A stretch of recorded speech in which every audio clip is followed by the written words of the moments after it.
کہ آپ حضرات سب جانتے ہیں کہ اسلام اور شریعت اس کے 5 شعبے ہیں: عقائد، عبادات، معاملات، معاشرت، اخلاق. یہ 5 شعبے مل کر دین مکمل ہوتا ہے. ان میں سے کسی ایک کو آدمی لے کر بیٹھ جائے اور باقی شعبوں کو چھوڑ دے تو وہ دین کی صحیح تعبیر پیش نہیں کر رہا. کچھ عرصے سے یہ ایک رجحان پیدا ہوا ہے کہ دین کے اندر سب سے زیادہ اہمیت دین کی تعلیم میں، تبلیغ میں، دعوت میں، تربیت میں سب سے زیادہ اہمیت ہوتی ہے عقائد اور عبادات کو. اور اس میں کوئی شک نہیں، وہ ہیں ہی اہم چیزیں. اللہ تعالیٰ کا فضل و کرم ہے کہ اس پر اہمیت دی جا رہی ہے. اس کی اہمیت کو کسی طرح بھی کم نہیں کیا جا سکتا.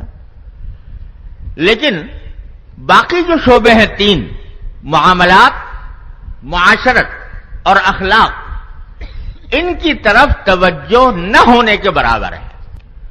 اب معاملات کی طرف بھی کچھ تھوڑی سی توجہ الحمدللہ ہونے لگی ہے تاکہ حلال و حرام کا فرق مٹے اور مسلمانوں کو اپنے معاملات کے اندر صرف حلال کا اہتمام کرنے کی توفیق ہو. اس پر بھی الحمدللہ کچھ کام ہونے لگا ہے، لیکن ابھی وہ کام نامکمل ہے اور اس میں مزید ترقی کی ضرورت ہے.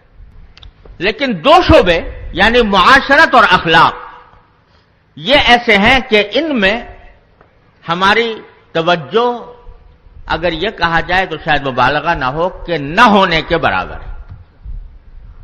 حالانکہ معاشرت دین کا بہت ہی اہم اور افضل حصہ ہے. یہ وہ حصہ ہے جو عملی طور پر لوگوں کو اسلام کی دعوت دینے کے لیے بھی بہت اہمیت رکھتا ہے.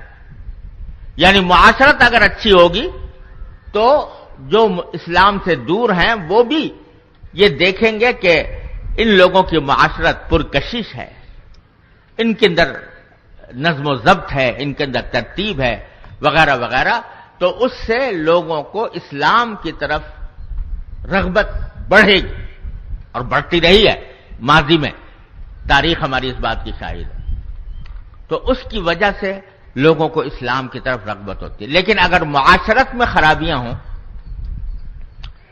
معاشرت اچھی نہ ہو، تو نہ صرف یہ کہ وہ ایک بسا اوقات گناہ ہے، گناہ ہونے کے ساتھ ساتھ لوگوں کو اسلام سے دور کرنے کا ایک ذریعہ بن جاتی ہے. مثلاً عرض کرتا ہوں کہ شریعت نے اس بات کا اہتمام فرمایا ہے کہ کسی بھی انسان کو دوسرے سے کوئی تکلیف نہ پہنچے. المسلم من سلم المسلمون من لسانه ویدہ. ساری معاشرت کا لب لباب سرکار دو عالم صلی اللہ علیہ وسلم نے ان چند لفظوں میں بیان فرما دی. اور اس کا اتنا اہتمام فرمایا ہے کہ قدم قدم پر اس بات کی رعایت ہے کہ اپنی ذات سے کسی دوسرے کو تکلیف نہ پہنچے.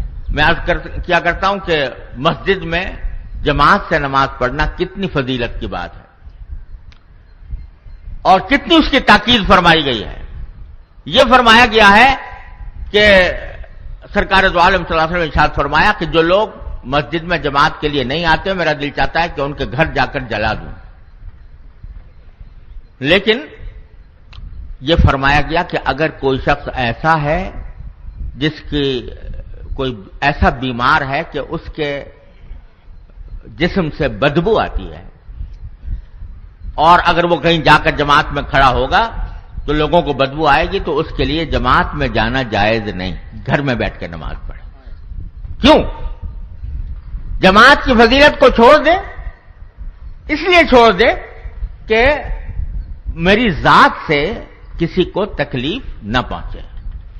یہ اتنا اہتمام فرمایا شریعت.